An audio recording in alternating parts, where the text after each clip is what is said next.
Got a Hyster Space Saver 20, is what I'm told, 1950s. It's a QN-80 690 on this tag, serial number.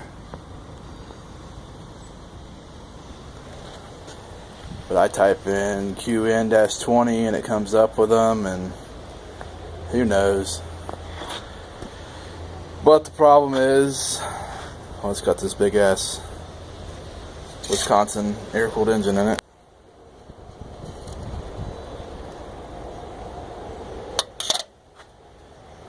Hydraulic hoses are bad, so I'm changing them. And it's a pain in the ass because there's no room. Right now I have this box pulled back, but otherwise this is right up against the steel fender there. There's no room to get any of them hoses off. You have to take this shield off here, shroud, whatever you want to call it.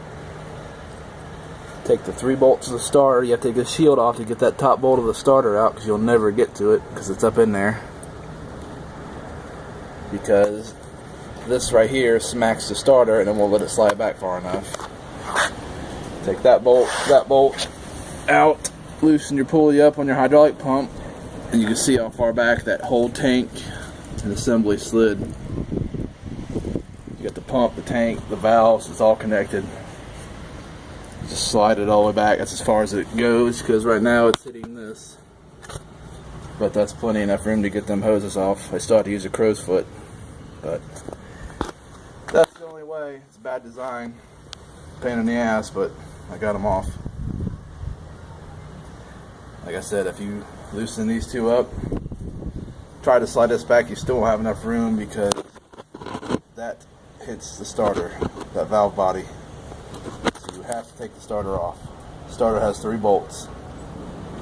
And the top bolt's a pain in the ass. So you have to take this shroud off to stick your ratchet in there. Of course you can't see. Why wouldn't you be able to see? There you go. You see that top bolt hole? That's a pain in the ass to get to. Take that shroud off, you can get right to it. You got 3 bolts. 3 bolts starter wire, 2 bolts on the outside. Take your pump loose, slide the hoses or the belts off, and then slide the whole tank back. Took me a minute to figure out what I had to move to get it out, but that's the only way you'll get it out. I mean, even with the crow's foot, I had to use crow's foot on this to get these off because there's absolutely no room to get a wrench in there. Bad design. Maybe it might help somebody out.